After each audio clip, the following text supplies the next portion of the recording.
Welcome to the Hellmouth. Hope everybody's 5x5. This is Major Slayage, Ket Arik, Rewatch, Buffy the Vampire Slayer.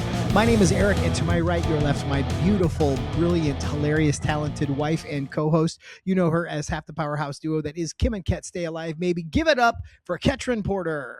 Hello. Thanks for this fan today. Yeah, I think we did a trivia crypt where we ran fans, and it didn't seem to create too much noise, so we are much, much cooler than we've been and I the last few times in purposely wore as little clothing as possible, but I could have maybe dressed slightly cuter if I had realized there were going to be fans, but you know what? Oh, well. I think you look plenty cute. Kitty mama. Yeah, we're talking about Buffy Season 4, Episode 7, The Initiative. What'd you think of this one? Well, finally, we got there. Like, just, the tease of who are these fucking soldier boys. Also, I was saying during the watch along, I love Riley the more I hang out with him. It's a real symbol of my growth as a person. He's very sweet in this. I think for me, this episode is fine, I guess. It's fine. I think it had to happen. It's one of those episodes that had to happen. It's like a bridge between things. Yeah, I think it's not very thematically rich. I remember once Seth Rogen talking about the difference between plot and story. The plot is the things that happen in the film or the TV show, and the story is what it's about. Mm-hmm. I don't have a lot of what's the story of this? What's Buffy's story in this one? A lot of things happen, but it's how would you describe the thematic resonance of this episode? Yeah, that I don't have an answer to. I guess I do feel like it did accomplish some things though that I found enjoyable. I found all of the main men delightful in one way or another. Xander has multiple opportunities to be a gross misogynist and he bites his tongue. Mm-hmm. We sort of get a sense of who Riley is, how different he is from any other guy that we've met on this show. We get to see that hey, let's all sign on for Spike because he's a vampire with a heart. You know what I mean? I don't know. I guess I enjoyed it more than I'm even realizing I did. Yeah, no, I mean, setting up Spike and getting to see him be more vulnerable. And, obviously we learned that because of the chip, he's got an inhibitor chip, so he's not a danger. So we just get to see who he is when he's not terrifying. Yeah. Not to say that there weren't things about it that I didn't like, but it felt like an info dump. It's okay, here's who the soldiers are. Surprise, it's the frat guys and the TA. Surprise, it's Professor Walsh. Yeah. Here's Harmony, who kind of is there for a second and then not. She kind of only exists to tell Xander that Spike is back. And it's a cute scene. I think this is full of a lot of cute scenes that don't add up to a ton. It's mostly just there to dump exposition on us. I guess the way I feel about it is a spoonful of sugar helps the medicine go down. Yeah, no, it was enjoyable. It was fine. It just, I think by this point of season 3, I was more sucked in. I feel like I'm still waiting for season 4 to really grab me. I would agree with that.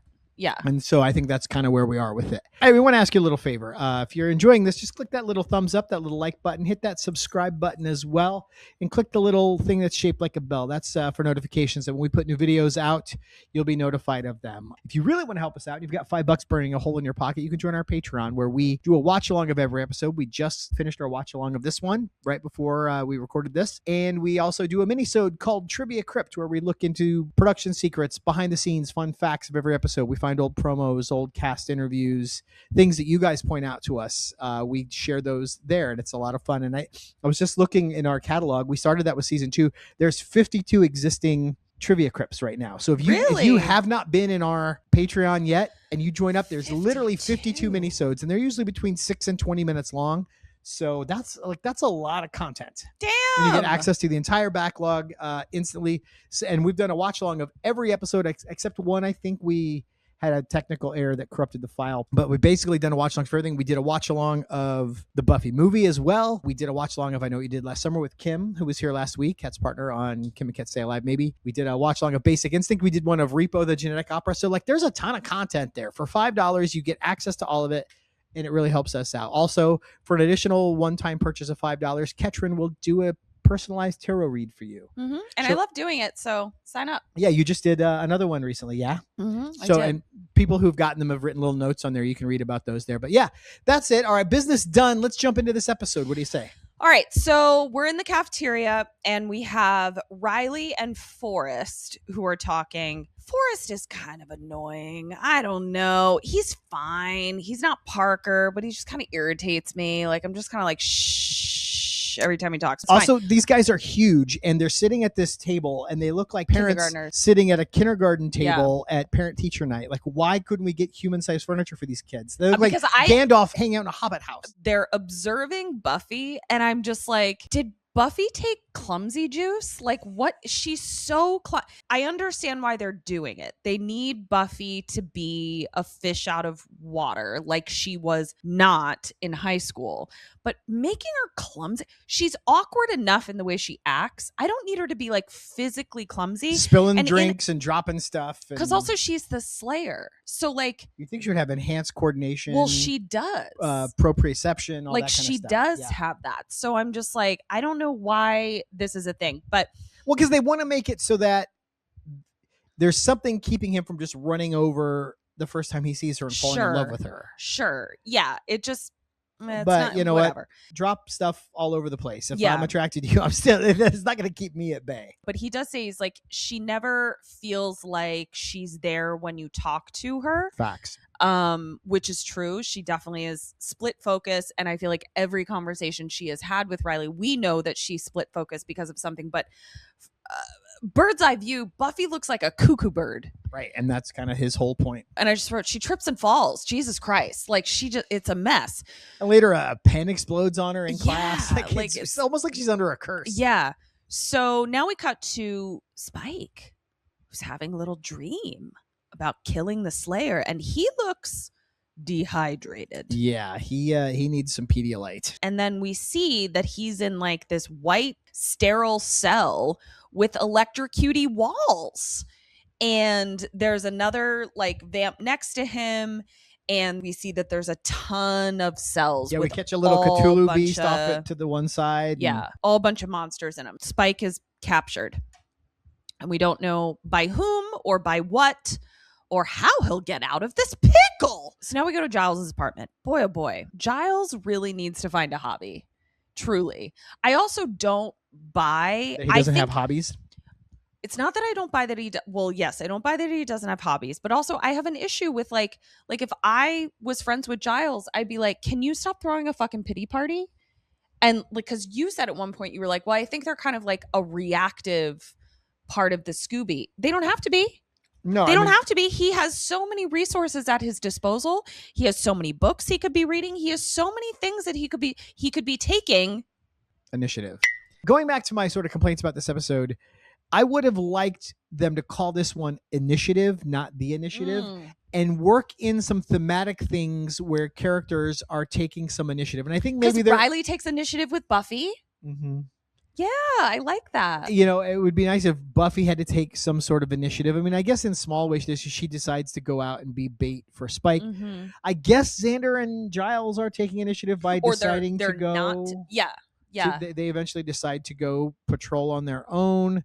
But it's just all kind of muddied. I would love this to have been like cleaner, tighter, and like about something. Yeah. Anyway, Giles is in Giles's apartment, and they're realizing that these are soldier boys and they're not. Giles is drawing them. Yeah. And like they're not demons. So Giles is like, shucks, nothing for us to do, which we've just covered. There's plenty for you to do. Buffy then comes in and she's like, I'm not patrolling tonight because I have to take Willow to a medicinal party because she's too sad. And so my job tonight is to find something slutty to wear and take her to a party. You two can patrol. You were so bored. You were looking for something to do. I'm telling you to go patrol. And it's funny is Buffy says, I need to go find something slutty to wear to this party. And you see Xander kind of perk up. Yes. And then he doesn't say shit. It was gorgeous. He could have jumped on and he could, maybe we're going to have to patrol the party then. Like he would have had some dumb thing to say. And or if you need help picking out a slutty outfit, I'm your guy. Like he could have said a million things and he didn't say shit. You quite literally saw him bite his tongue. Our little baby's all grown up. You know what? Shut up. Come on. No. Our little babies all grows up. You have to. Right. You know what, big boy? You're grown up. You're grown up. Yeah, dig that. Because you're grown up and you're grown up and you're grown up. No Anya for 2 weeks in a row. Yeah. It's bumming me out. She's busy. So she was basically stalking him for 2 episodes, and now that they're dating, we can't find this chick. She talked to some old demon friend who was probably like, you need to back off a little bit. You're gonna scare him away. You're smothering this dude. Yeah. So now she's like off in like Playing hard to get. Bulgaria or something, thinking like, oh, I need to give literal distance. Because did we talk about this in a watch along or trivia crypt or on the main show? I don't remember. But where the fuck does Anya live? She came here as a demon, and then she got turned human. I don't know why I think this. I feel like she killed someone and took over their lease. Could be. I think what I posited whenever we did speak about it. But like a shit person. Sure. In Beverly Hills Cop 2, he pretends to be a building inspector and shuts down construction on a mansion and sends the workers home and then lives in this vacant mansion that's supposed to be being renovated. That feels like Anya vibes to me. Yeah. Now we cut back to Spike and he's pacing in his cell and a blood bag. There's a name for that. No? Whatever. It's a blood bag. It's like a little Capri Sun, but full of blood. Sure. Drops from the ceiling. Later in the watch along, Eric was like, Spike hasn't had his wine. You just randomly called blood. I called it wine instead of blood. And someone in the cell next to him is like, don't drink it. It's drugged. So basically what this other lab rat says is like, they wait until we're so hungry, ready to bite our own arm off. And then they drop one of those packets and it's drugged. Spike is trying to figure out what this place is. He says, is it government, Nazis, or a global cosmetics company, which I loved. Sadly, in 2026, government Nazis is just one. Just one. It's just thing. one option. Commentary. The lab rat next to him is like, the last thing I remember is attacking the Slayer. And so Spike immediately is like, the Slayer. Like, she's just the bane of his literal existence. Living in his head, as the kids say, rent free. Yeah. And he thinks that, what does he think Buffy has done? How does the Slayer have this multi-$1,000 Yeah, right. This old facility. Star Trek set. Yeah. Dad's gonna get offended when we start criticizing the tech Star in Trek Star was Trek. brilliant in its writing, in its metaphors, in its commentary on world events. The sets look like they were made of balsa wood and painted that day. We cut to Buffy in class, and this is where a pen explodes. Like, what is her deal? She is it does feel like somebody put a curse on her. Yeah, I because was kind of surprised that wasn't a development in this. Yeah, because all of the things are like just kind of annoying. Mhm. You know, like she breaks the handle, her pen explodes. Like, yeah. So maybe that's the side story. Maybe there's some witch out there having their own whole side story. Like there's an episode of Charmed that's about them cursing Buffy. Yeah. But we only see their side of it. Exactly. Class is over and Willow goes up to Riley and she's like, you left someone off the roll. Daniel Osmond, who I'm not sure who she's talking. Oswald Cobblepot, you left him off the roll. And Riley is like, no, he dropped the class. And Willow's like, I assure you he'll be back. You sure about that? Professor Walsh then comes in. I'm gonna go on a real tear here. So she interrupts a conversation that Riley is handling just fine because it doesn't require her. Riley already said he dropped the class. Willow's delusion about whether or not he will come back has nothing to do with her at all whatsoever. Riley has it handled, but she has to go in and be like, you know the rules, you know I hate exceptions, and yet somehow you feel your exception is exceptional. Oh. But since I'm neither a freshman nor a narcissist. You sure about that? she's literally acting like a narcissist because nothing that she's saying is for the benefit of anyone other than for her to have control. All she wants is control. It's not about learning. It's not about teaching. It's not about mentoring. It's not about any of that. It's just about control and punishment. Especially freshman level gen ed classes. So stupid. Like if you can pass the test by doing the reading on your own, then who gives a fuck? Yeah, it's so ridiculous. This really pissed me off. Like it just is such a horrible depiction of an educator. Obviously, we learn more about her later. But yeah, it was just like so egregious. It's hard for me to watch. Buffy agrees, and she comes in and has what it wasn't my favorite line, but it was almost my favorite line. You know, for someone who teaches human behavior, you might try showing some.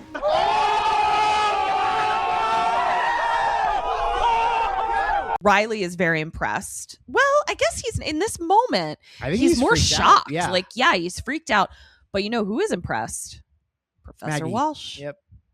I like her. She's got moxie. And this is where Riley calls her peculiar for a second time. But he's got mom's approval now, which I think is actually important in his decision to pursue her. That's very true. So now Giles. Fun to have a mother figure. True. Like a substitute mother. We've had a lot of substitute father between the mayor being, you know, Faith's stand-in father, Giles obviously being a father figure to Buffy and the rest of the Scoobs.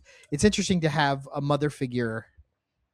That very theme is going to be touched on in a few episodes, and I'm looking forward to it. Stay tuned for that. So Giles, which is our little duo in this episode. I like them together. I do like that. Because now they're hanging out in Xander's basement. And it definitely felt like Friends, where it's like, yeah, we've been hanging out at your place. You want to go hang out at my place for a little while? And so they go. I got some cool stuff I can show you. Yeah. And so Xander's showing him some cool stuff. He's showing him a lot of army stuff that he has from back in season 2 when he got turned into an army man. And he still has retained some of it. I think he's retained less than he thinks that he has. I also, both Eric and I looked at each other when he talks about his hand-to-hand combat prowess, and we were like, who and when? Yeah, the last time we saw Xander in a fight, as soon as the first molecule of him touched Spike, he got flung across the courtyard. Yeah, so he's in a little bit of denial, but he has still retained some stuff. He's probably good at strategy, which I think was what came in handy during the Snake Mayor fight. Yes, exactly. The Snake Mayor fight. Forrest and Riley and military dude who won a contest. I don't know what the third guy's name is. He's not terrible. He's not like an egregiously terrible actor, but he definitely like isn't bringing much to the table. And it does make me wonder if they cast like a military dude. I could have stood for 10 more of him though when we call the troop together later. And they're standing there in their ranks. What did you say? You said like Pete Hexus would say, this crew is low T. Low T, yeah. And I can tell you right now that if I was in that commons area and two dudes were playing Frisbee over my head, I don't care how fucking good you are at Frisbee. At some point, that Frisbee is hitting somebody in the head. Take that outside. I'm torching the place. And it's insane that they didn't just stage this entire scene outside anyway. It's insane. And it definitely like gave me PTSD from like living working. Yes. And working with teenage boys where it's just like, just stop. Just stop. It's in our DNA. Stop. We can't help ourselves. Like, just go outside. They're still talking about Buffy. She's hard to read, which from his perspective, she is. She's very mysterious from his perspective.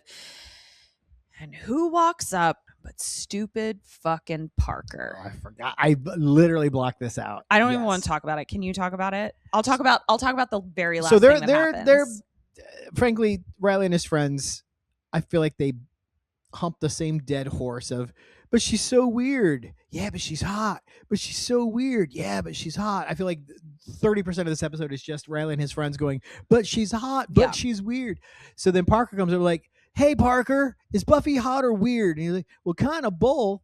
And then he has like a really gross joke, which I actually think is the actual joke that Parker tells here is worse in real life, and they had to clean it up for television. So Parker says, you're going to have to say this in front of my mother. Go ahead. I didn't write the joke. I've just heard the joke. So what Parker says is, you know the difference between a freshman girl and a toilet seat. The toilet seat doesn't follow you around after you use it. Oh, rim shot! What the joke actually is what's the difference between either a specific girl or use a freshman girl, the way he says here, and a washing machine. Is a washing machine doesn't follow you around after you dump a load in it.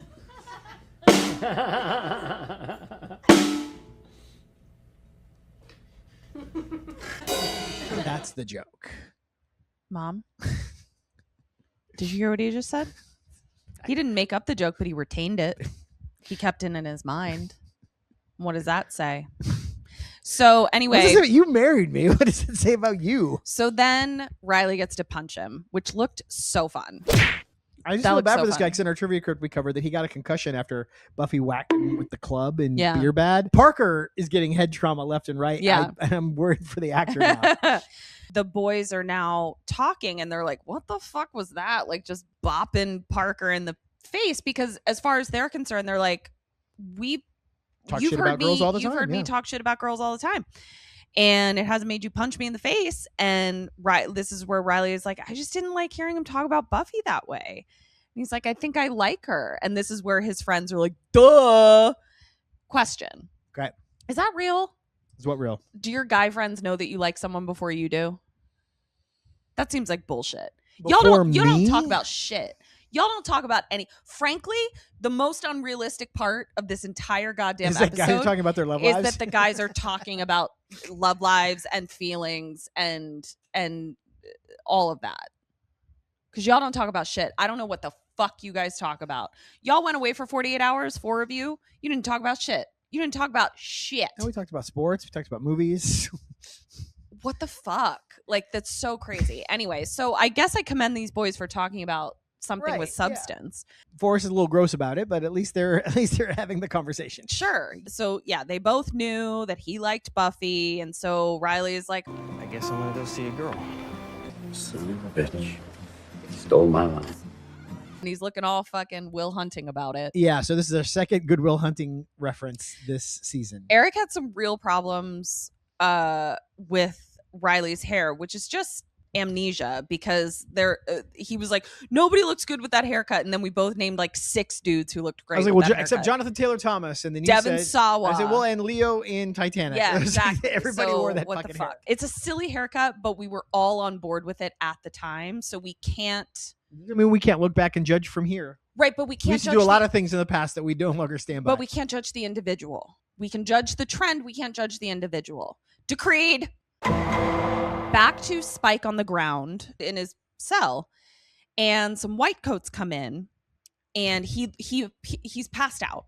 So they drag him out of his cell and they put him on a slab, but he's not Pulls passed a little out. Hannibal Lecter style switcheroo kind of. And he grabs one of the, because he wasn't drinking the drugged blood. We drank the blood of some people, but the people were on drugs. And now I'm a wizard. He grabs one of the dudes by the throat. Now you made an interesting observation here. So obviously, as an audience, we don't know that he's got a inhibitor chip in yet, but that's learned throughout the course of the episode. And it's like he's not supposed to be able to harm people. He can't bite anybody. And Riley says he can barely hit.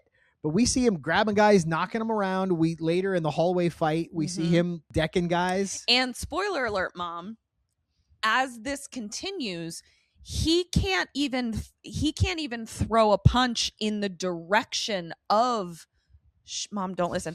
In the direction of a human without it triggering his chip. Mm-hmm. So I am struggling to justify it as an actor. I don't think they thought it through.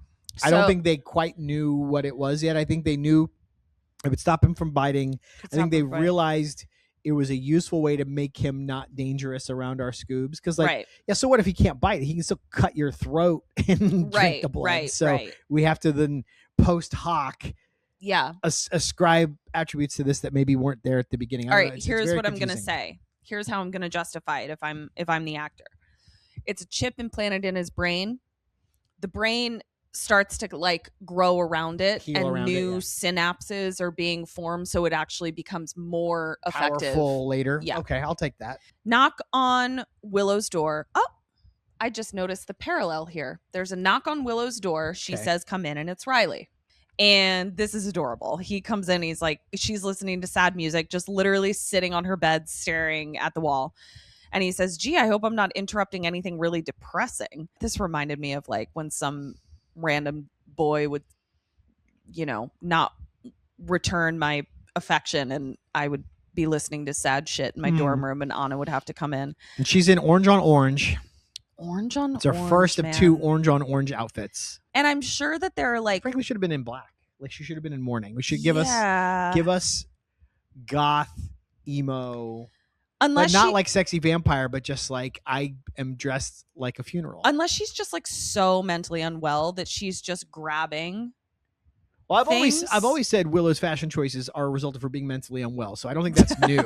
Riley really wants Willow's advice about talking to Buffy because the only thing he knows she likes is her, Very sweet. which is so cute. Well, what's cool is that he's got so many like wonderful observations. He starts the scene with that, talks about how, you know, he wants to court her, which is very sweet. And then by the end, he's like, yeah, she brings out, you know, it makes you want to protect your loved ones. Like she brings that out in people. Like it's really sweet. sees something very deep to the core of who she is. Yeah. And that makes Willow kind of take him seriously. Yeah, and he's so sweet in this episode on multiple, like I wrote so many things about what he says in this episode that was so sweet. The first thing I'll say is, how do you feel about him being a Broncos fan? I mean, it depends on where he's from. That's fine. Nebraska. I think guess that's the closest he's got. Yeah, I think that checks out. I got no problem with that. Yes, He's not a Packers fan. He does exhibit some very stereotypical male behavior because Willow is trying to kick her weapons bag under her bed and she can't do it. And he is so single focused that he literally bends down, touches the bag of weapons and lays his eyes on it and still doesn't see it. So answer for yourself. No. Why do you guys turn your eyes on and off? Do you know that you can just leave them on? Like, you're not billed for, it's not like an electric bill. Like, you can just keep them on at all times. I think it's just a different way of processing your visual field. It's like what we're looking at, what we're thinking about has to be synced up. Otherwise, we don't notice things. I can't handle it. So if I'm looking for something in the fridge and I'm expecting it to be on the first shelf and I'm looking at the first shelf and I don't see it, even if it's on the second shelf, if that's not where I'm looking and what I'm looking for, I won't even notice it. Then you're not looking for it. I'm looking where I expect it to be, and when it's not there. Right. So you're looking where you expect it to be. You're not looking for it. You're not searching. Searching is active. Searching is... It tells my brain, I didn't choose to be this way. This is how I brain! Willow goes on this whole tangent about like... You spend time together, feelings grow deeper. And one day, without even realizing it, you find you're in love. Time stops, and it feels like the whole world's made for you two, until the day one of you leaves and rips the still beating heart from the other, who's now a broken, hollow mockery of the human condition. Yep, that's the plan. And you pointed out... He doesn't take the bait and go, well, why do we have to break up? Why do you have to be so negative? He just goes, yeah, no, I want to go on a date and whatever happens, happens. Like it is just so non-reactive and it's so like... Yeah, he also genuine. Says, I've never courted anyone. I mean, Buffy, listen, I love Buffy. She is not old enough for this relationship. She is not old enough for what Riley is bringing to the table. Like, this is not like no college girl that doesn't aspire to be a creepy trad wife is ready for Riley and his whole vibe. Not that he would expect a trad wife. I'm just saying, like, he's really bringing an energy to the table that I just don't think. Is he Amish? Is he old fashioned? Is he a time traveler? Like, what's this guy's deal? Like, he's so sweet and old timey. Yeah. She want to go to a sock hop with me? Yeah. At the soda shop? Maybe he is. So sweet. Sock hop. That was a real thing. You'd go to a dance and you'd take your shoes off and dance in your socks. Wait, are you kidding? No, that was called a sock hop. That was like what people did in the 50s. You took your shoes off and danced in your socks? Uh-huh. That's cute. I didn't know that's why it was called that. All Willow can muster is that she likes cheese. Like the best of us. One of our earliest... Well, our first Christmas was I got you cheese Christmas. I went to the cheese shop at Silver Lake and got you a bunch of like really exotic cheeses as samples. I kept them in the fridge until it was Christmas morning, put them in your stocking, and then I got you like a gift certificate to go pick out some of your own weird cheese. May we do that again? Of course we can. Especially since I learned about that French technique of combining all the rinds with white wine and making it a dip. Yeah. So tune in. We'll put that on our Patreon. The recipe for that. Oh no, Willow does say more than just the cheese though. Once she says Mr. Gordo. Yeah. Once he says like, oh, he actually sees her for who she is. He's not like trying to get her into bed. He doesn't talk about how hot she is. Yep. Then she goes like, okay, here's this thing, here's that thing, and she's taking me to a party tonight. Yep. And he's like, yo, the party's at my house. This is great news. And then he's like, has she ever talked about me? And Willow's like, No. He's goddamn adorable. Quite likable. I'm really You said as a youngster, he wasn't even on your radar. Wasn't even on my radar. And then you didn't appreciate Giles. Watching it now, you're like, oh, those are your like top those two are my dudes. bullseye. Yeah, wasn't he? Riley. I didn't dislike Riley, but I was just kind of like, he was boring compared to Angel and then Spike. Yep. Now we get to dear old Harmony, who was hanging a unicorn poster in her lair. I love her. I saw her name in the credits. I was so excited. I know. And Spike comes in and she immediately slaps him. And I was like, way to stand in your power, girlfriend. But then she's immediately thwarted by Spike's love bombing. Immediately. His charm and his... Immediately. And like, Big Daddy's home. He's talking to her the way she wants to be talked to. And he's like, we're going to do all the things. You're forgetting one other thing I did. I missed you. You slime ball. He's such a manipulator. Yeah. But she falls for it. And then we get our first clue. She's like grabbing his head. He's like, ow, watch the head. So like, oh, clock that, file that away. Yeah. And also, still Harmony just has swords laying all over her house. All over the place. But we also hear that like his priority is still the Slayer. Like which was a source of jealousy for Harmony when they were together before. So Giles is in the woods doing some recon, and Giles is in a leather jacket with a turtleneck. He looks like a spy. Excuse me. What is stopping you from wearing a fucking mock turtleneck sweater with a leather jacket? The fact that we live in Southern California. Well, sometimes we go to Wales where it's cold. Okay, next time we're in Wales. Thank you. Wuffy walks into the party. This is Willow's second orange on orange. Might be the same pants, unsure, but the top is different at least. Buffy goes off to talk to some dorm friends, and Willow gives Riley the lowdown and then says, if you hurt her, I'll beat you to death with this shovel. A vague disclaimer is nobody's friend. Have fun. And I said, did I write that line? Did I say that? Was that me that said that? I think it might have been. Okay. They were quoting you. You also pointed out that Willow goes to get a soda and that Riley appears to be drinking water. You're like, that better be vodka. You were very angry that, and I was like, where's the beer? Because we say also that they have apple juice as a mixer on the table. And it's like, maybe everyone's taking a break from beer after the cave beer. people business. I refuse to allow some frat boy to be drinking a cup of water at a party. That's what happened to Spike when he was dehydrated. He doesn't want that dry mouth. I guess that better. I'm telling you, Marcus Blucas. He doesn't want to pee applesauce like Spike was. So Riley meets Buffy over at the cheese board. Also, what frat party has a charcuterie board and apple juice? Maybe you get some ruffles in a bowl. Come on. No, there's no food at a frat party. No, you sometimes get ruffles in a bowl. There's not a morsel at a frat party. There might be some mini pretzels. No way. Who's going to the mini pretzel store? Not a single frat boy. No, but when you're at the liquor store and that's one of those impulse buys as you check out. Nah, that's bullshit. Like, I gotta get some carbs. I gotta absorb some of this alcohol. There's no food, and this is how I know they're not trying to absorb alcohol until later on, where we all show up at the Taco Bell drive-thru. There's no fucking food at the frat party. Y'all go to Taco Bell afterwards, and you know this, and you're being purposefully obtuse, and I won't have it. Riley beefs it. I mean, really beefs it. The conversation. Hey, did you do the reading for class? Yeah, it doesn't go well. So now we go back to Giles in the woods, and Harmony's doing a Left Eye Lopez where she's gonna burn all of Spike's belongings. Yeah, a little bit of trivia about Eric. Left Eye Lopez was one of my number one crushes for a time in the 90s. Yeah, fact. So you know what? Rest in peace. She had a volatile temper. She was in the headlines for a lot of craziness, but I think I could have fixed her. Sure. Harmony is burning some of Spike's stuff because she's annoyed that he's still just all he talks about is the fucking Slayer. And Xander approaches her, and they're both well matched in that they're ill matched. Like they're both in over their heads. Yeah. They have a slow-mo slap fight, and I loved it. Amazing. I loved it. I thought it was great.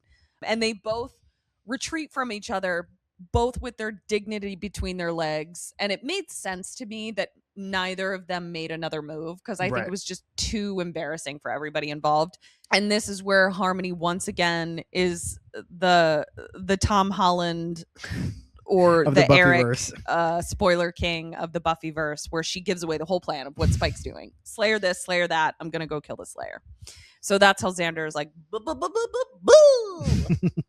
So we go back to Buffy dancing, And Wiley is on the couch. Boy, oh boy. Riley's like, I beefed it. And Willow's like, yeah, you did, but you beefed it really well. You beefed it more than anyone's beefed a beef in their whole beefy life. But then Willow is a bro. She's like, you can tell her I left, but I'm okay. And now you have something to talk to her about. Yeah. So, but before that, one of the Dingoes Ate My Baby songs start playing. Yes. And Riley notices that Willow is having a distraught. reaction. And so he asked them to change the song. It was very sweet. He's just a fucking stand-up fucking guy. Just Goddamn. considerate. He's just aware of his surroundings. Because he also isn't like, why don't you want to hear this song? Like, he's just like, I'm reading your vibe. Right. I don't want to cause you any further discomfort. Please change this. He's great. He's great. Riley approaches again, and he's interrupted yet again because Xander comes in, and Riley doesn't know who Xander is. So all he sees is Buffy retreating from the conversation, running out of the house, holding hands with some dude. I don't know whether they needed to hold hands. But before that, when Riley approaches, Buffy's talking to an extra who just turns and walks away mid-conversation. Like, when Xander walks up, Riley doesn't turn or walk away. He kind of stands there and lingers. Maybe it was a status thing. Maybe the extra saw Riley and was just like, oh, nope, and retreats. Oh, hi, Riley. This is George. Like, there should have been some nothing chit-chat. Buffy bails, and Riley's cronies come up, and they're like, "Oh, sorry, man, but anyway, we need you downstairs." But then Forrest says, I hate to say it, but they're probably on their way to make crazy naked sex. Well, the very fact that you call it that tells me you're not ready. As opposed to... Is he 8? Yeah. Why are you talking about it like that? But also, like, you guys are also, like, still throwing Frisbees in the house. So, like, are you all 8? Yeah, I don't know what's going on there, but it's like they're having crazy naked sex. Yeah. He's gonna put his penis in her Hoozy Floozle. Hoozy Floozle. Get out of here. Well, because they're not mature You're enough grounded. to use the actual words. You're grounded. He's gonna put his tallywhacker in her Hoozy Floozle. I hate this. How do I leave? Now we get lots of reveals. The fucking frat lol house is a front for the soldier boys who have an underground situation lair, and it's Special Agent Riley Finn to you, and also they're demon hunters by night, and there's all kinds of experiments and shit, and guess who's running the whole goddamn circus? Professor Walsh is running it. The bitch monster of death. And they're all up in arms because Hostile 17 has escaped, and we know who Hostile 17 is. Yeah. It is Spike. Yep. I was fearful of this because my memory, the thing that's burned into my brain about the initiative is anytime we go to their HQ, I feel like it looks really cheap. It looks really like there's covered everything in this foil. It's like clearly some kind of like swimming pool. I don't know what the hell this like. It's just a big industrial space that it just doesn't have a lot. I don't know. I just like it always felt very low budget to me, and it kind of takes me out.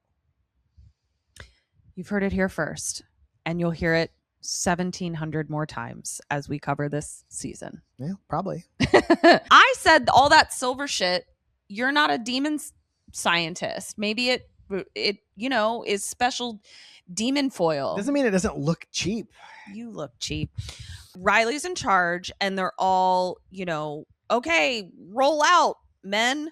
Well, gotta go. First of all, they're getting into their fatigues. Yeah. And it certainly looked like they just changed out of their civvies in front of Professor Walsh in the middle of this massive room. She's watching them the whole time. Yeah. The soldier boys come out into the woods from a secret bunker lair, and they're going to go, be soldier boys. We now cut to Buxiles. Who? Buxiles. Buxiles. Who the fuck is that? Buxiles. Okay. Who is it? It's Buffy, Xander, and Giles. There you go. Buxiles. Buffy's like, I don't need you guys. I'm the plan. Spike wants me. I'll go alone. And Giles is like, womp, womp. But then Xander says, take this flare gun, and if you get in trouble, shoot it, and we'll come running. I missed that. But then it's like, how are they going to see a where? flare from Giles's apartment? Yeah, doesn't make any sense. I'm really glad she had it. And Chekhov's flare gun. Right. But I think I missed that line. yeah, it was like there. And then if you fire it up, we'll come running. It's like, goofy. They should have just followed at a safe distance anyway. There was no reason not to be out there. That's silly. Spike is in some office and he finds where Buffy lives. So that's basically what we're doing here. The initiative is in the brush and Buffy is trying to she's kind of set herself as bait. Yeah, she's going to sit out there and draw Spike out. And I thought this scene was kind of funny. Forrest wants to use Buffy as bait. Buffy wants to use Buffy as bait. Riley is like, no, I'm a chivalrous white knight. So did he go back into the initiative to put his blue jeans on? Or did he have them in his... He had them in his pack. And then he just changed in front of the boys? Yeah. He's just taking his pants off in front of everybody. Hey. So Riley approaches in his civvies. She hides her stake real quick. And now this is fun. Scenes like this are fun when both characters are playing the same objective against each other. Yeah. Nope. I thought it was fun. I liked it. I didn't understand where finally he goes like, I'll take you back to your room. And she's like, no. And she goes, maybe I'll take you back to your room. It's like, well, that doesn't get you what you want either, though. Why would you? Because I think they're both just floundering. They're just trying to duck season, rabbit season each other. Exactly. They're both just fully floundering. We get a sense of how Nebraska Riley is because Buffy is like, you think that boys can take care of themselves and girls need help? Yeah.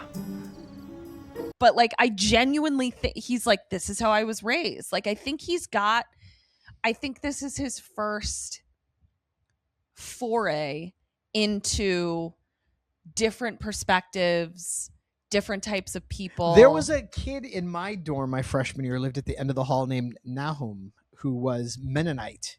And he was going to Florida State. Wow. And dressing in beachwear. And Mennonite, at least where his family practiced it, they're basically Amish. They're a step this side of Amish, but still very traditional, old-fashioned, low tech, if any tech at all, traditional dress, old-timey dress.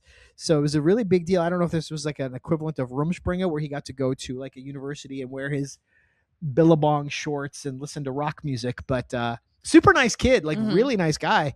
But he was coming from a very sheltered, very different lifestyle. I feel like Riley's rocking a little bit of that. He is, yeah. But he's not. What's great about him is when it's challenged, not defensive. Oh no, he's super chill. Not defensive. I think he started to quote a lesson his dad gave him. Yeah. I feel like he's got a lot of those instilled Midwest values, correct, but not in a weird toxic judgy way. Just in kind of a this is what I was. This is told, what I was what told. it means to be a man. And yeah, and, we've yet to see him overplay his hand. He tends to come at it from a respectful place. Yeah, from I'm trying to help and do the most good, and it's easy to root for that. Yeah, agreed.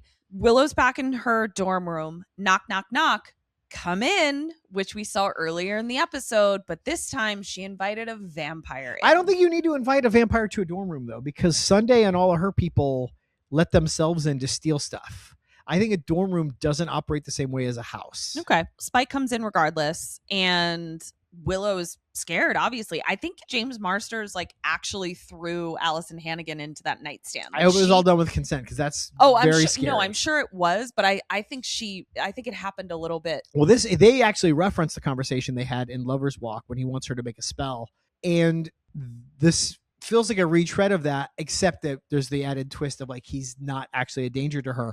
But it starts off very much the same way, and it's very scary. It's violent, and the camera work, the way it's shot, and the music turned up real loud. It was really scary. But then we cut to him sitting on the bed, and this whole thing of being not able to bite her is a metaphor for Before impotence. We get that, though, what do you think of his bargain where he's like, you've got a choice. I'm not going to kill. I am going to kill you. There's no choice there, but I can either leave you dead or I can bring you back like me. Bring me back. Turn me into a vampire. Oh my God, I would love to be a vampire. I'll be a vampire right now. Turn me into a vampire.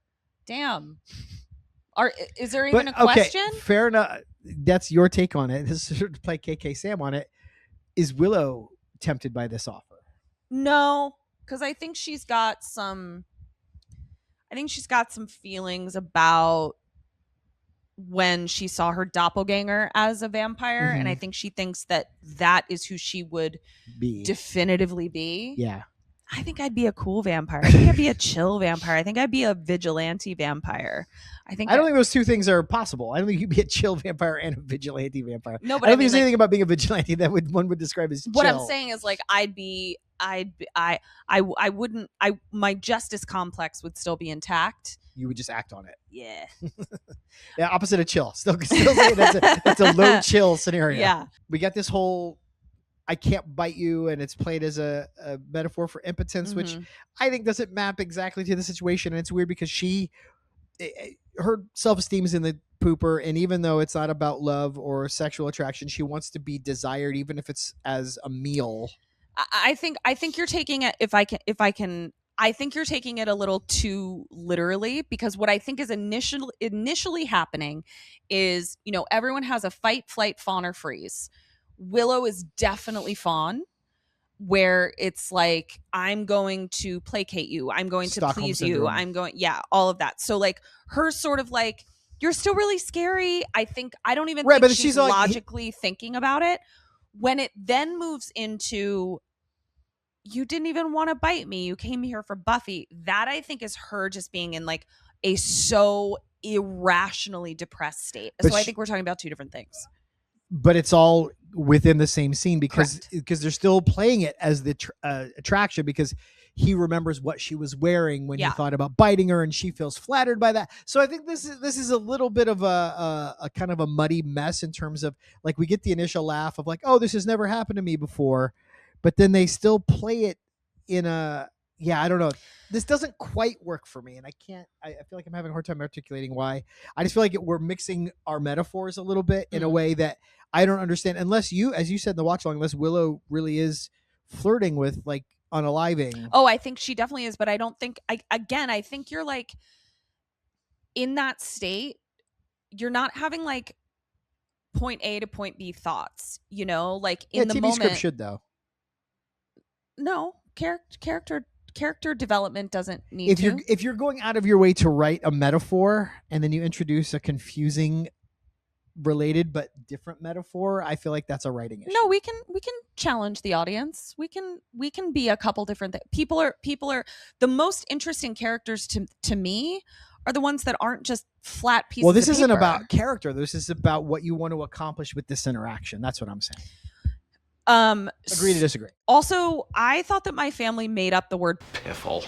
I didn't know that was a British turn of phrase, but it makes sense now that, because my grandmother said a lot of British stuff, but Spike says piffle, and my brain short circuit. Yeah, I thought that was just something my family said. While this is all happening, the initiative is looking in the dorm windows for heat signatures and finds a human form that doesn't have a heat signature, which is Spike. This is where we see that Willow snaps out of it and is like, why am I inviting him to bite me?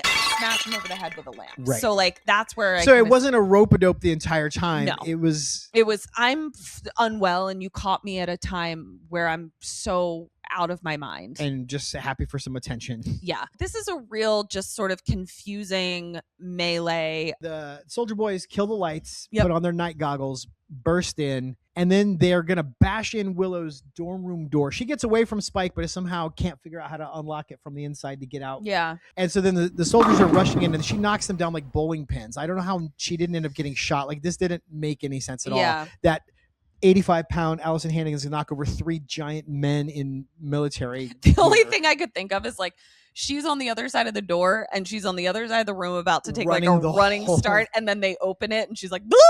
Spike ends up escaping, but again, we're seeing this confusing thing where like he is throwing punches, he is hurting people, but then it ends up being a fight because Buffy, they bag him. They get a bag over his head. Oh, they do, and they put him in zip ties. Riley's arguing about whether or not we have to bring Willow in as a witness because she might be, or she might have already been turned. Yeah, and so then that's when Spike snaps out of his bindings, starts again whacking dudes. Yeah, the chip doesn't seem to be an issue here. So Buffy arrives now, and Buffy doesn't know who the soldier boys are. She sends off a fucking flare. She shoots Riley in the face with a flare. Yeah, and it bounces all around the hallway, and so now it's all smoky. And we also have because they shot. Spike was holding a fire extinguisher, and so that's the smoke. Buffy and Riley are fighting.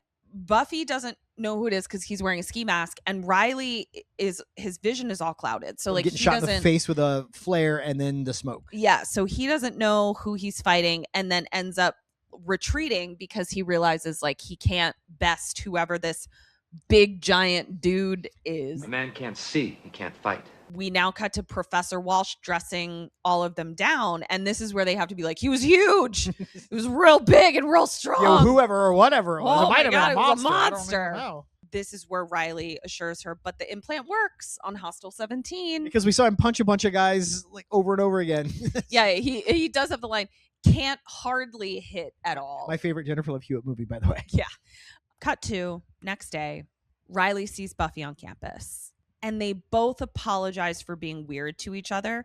This is literally the first time in their entire catalog of interactions with each other that they're giving off the same vibe. They're in the same place. They're ready to have a conversation where they can both meet each other where they are. Despite them not knowing who each other is, they still are able to have like a conversation where they can kind of see each other. And they tie it up so nicely. As a writer, for all of my little quibbles, this was a really lovely way to end this because episode. he's still kind of floundering for what to talk to her about, and he says, did Willow tell you I like cheese? And Buffy says, you're a little peculiar. And he says, I can live with that. And then they walk off together. This was I had a lot. There was a lot about this episode I liked. A lot to like. Yeah, like I said, I think I'm just comparing it to season 3 where it's like, I don't know that I'm fully hooked into this. And I think that sadly, I remember this season more. So I'm like, the stuff that's to come isn't my favorite, but I am looking forward to more Spike. Yeah. I am looking forward to meeting some of the characters I know we get to meet in a few episodes. I'm looking forward to more Riley now that I have such different feelings about him. Yeah, it is interesting to watch him through these eyes. Yeah, like, I really like fresh. him. Yeah, it's lovely. UC Sunnydale Yearbook Committee meeting now in session. Who'd you have for best dressed? Giles in his leather jacket. Something that says Leather Daddy. I liked Buffy's outfit at the end, the gold skirt with the yellow tank and boots. And I give an honorable mention to Riley with his slicked back hair at the very end, which I said in watch along looks like Pat Riley. And I didn't even realize I was saying Riley twice. Oh, who's Pat Riley? He was the coach of the Lakers in the 80s. And he famously had like slicked back hair. Eric's eyes bugged out of his face. He looked so great. Why would you not wear that hair? I don't know. Who'd you have for worst dress? Willow's red pants and top and orange on orange. Same. Come on. You're depressed. It's okay. What was your best line? The very last little exchange between Riley and Buffy, you're a little peculiar, I can live with that. I love that. That is a good line. I liked that. Was my favorite bit of writing, but I gave my favorite line to Xander responding to Giles's drawing of the soldier boys. The latest in fall fascism. I like it. Just tickled me. What was your worst line? Parker's line. Parker's toilet joke. Yeah. Yeah. Was that yours too? Yeah. Yeah. And then who'd you have for best move? Riley punching Parker. That was pretty satisfying. I gave it to the Xander Harmony slow-mo slap fight. Oh, yeah. That was pretty great. My honorable mention for best move, though, was when Buffy is punched into a chair and she pulls the chair out from underneath of her. Oh, yeah. That was very cool. Yeah, but how are you going to beat somebody punching Parker in the face? That was fantastic. Yeah. And lastly, who'd you have for most likely? Most likely to require correction on some of his internalized sexism, but take the note without getting defensive and then change his behavior once presented with new information. Riley. Yeah, I think he would take those notes gracefully. Yeah. I had most likely to overtake Giles in the head trauma competition. Parker. Yike. I definitely enjoy it more when Parker gets hit than when than when Giles gets hit in the head. All right, that's all we got. We'll be back next week. Thanks for hanging out with us. Check out our other show, Kim and Ket Stay Alive, maybe co-starring her and the hilarious Kim Burns, who guested last week. If you haven't watched Wild at Heart, go check that out now because she was hilarious. That was probably, I think, our funniest episode. You guys were shot out of a cannon. Bitch. Fuck this bitch.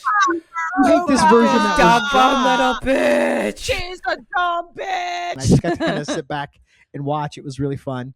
But yeah, their show comes out every Wednesday, wherever you listen to podcasts, on social media at KKSAM Podcast. This show's on social media at Major Slayage Pod. That's all we got. We'll see you next time. Dust you later.